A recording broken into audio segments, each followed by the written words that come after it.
முடிப்பது என்னுடைய கடமை. எனக்கு திருமணமா என்ன மன்னித்துடுவாப்பா, என்ன மன்னித்துடுங்க. திருமணம் என்ற பேச்சுக்கு இணங்கலையப்பா. நான் வாழ்ந்தாலும் ரோஜாவோட, நான் செத்தாலும் ரோஜாவோட தான் சத்தி செய்து விட்டேன். அந்த சத்தியத்தை என்னால் பெற முடியாது. அப்பா அப்படி திருமணம் செய்திருக்கிற ஆசைப்பட்டா என் தம்பி ராகவன் அயல்நாடு தெரிவிக்கிறவன் படிப்பு முடித்து தாய் நாடு வந்த உடனே நல்லது நாட்டு இளவரசியை பார்த்து என் தம்பி திருமணம் செய்து வைத்து கண் குளிர பாருப்பா. அப்பா நான் வாழ்ந்தாலும் ரோஜா வாங்கி போறேன்.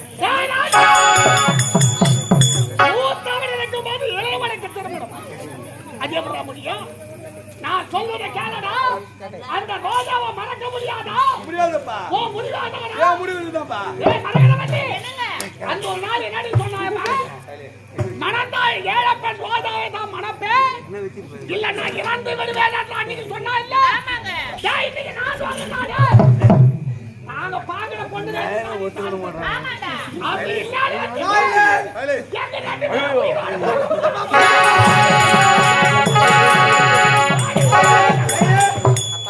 அவசரப்பட முடிவு எடுக்காதப்பா.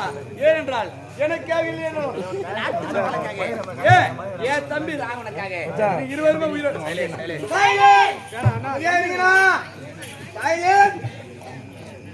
அப்பா என் தம்பிக்காக நீ இருவரும் உயிரோடு 10 மாதம் வயிற்று சுமக்கவில்லை. இருந்தாலும் பெற்றெடுத்து பிள்ளை பார்த்தோம் என்ன வளர்த்தீங்க. அந்த நன்றி கடனுக்காக நான் சம்மதிக்கிறேன். அப்பா திருமணத்தில் எப்படி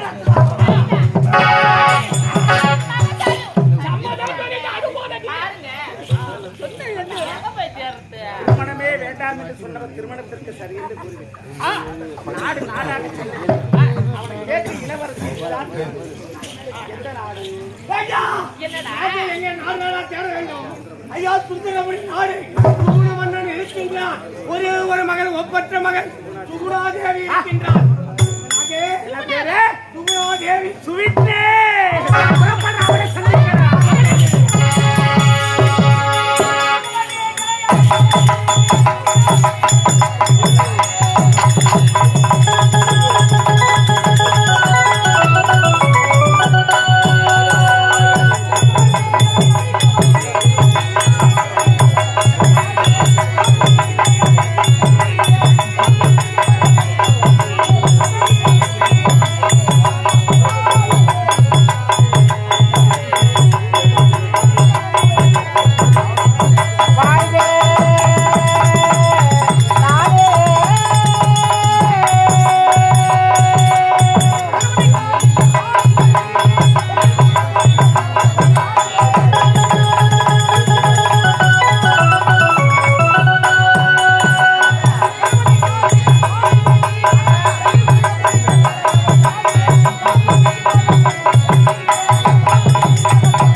முக்கியமான முயற்சிகள் புலவர்கள் பாட்டாலும்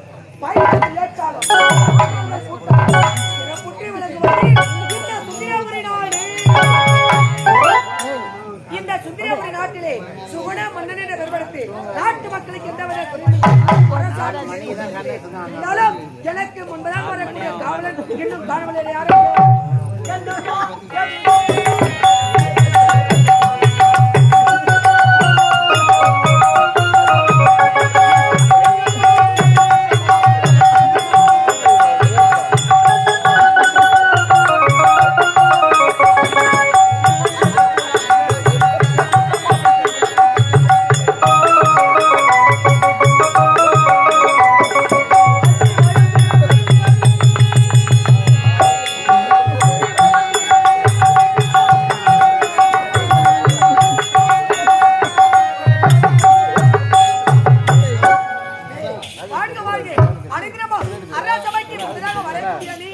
என்ன உனக்கு காலத்தாமதம்?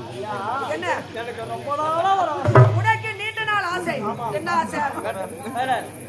மெட்ராஸை பார்க்கணும், சென்னையை பார்க்கணும், பட்டணத்தை பார்க்கணும். பட்டணம், மெட்ராஸ், சென்னை அது மூன்றுமே ஒன்றுதான். இப்போது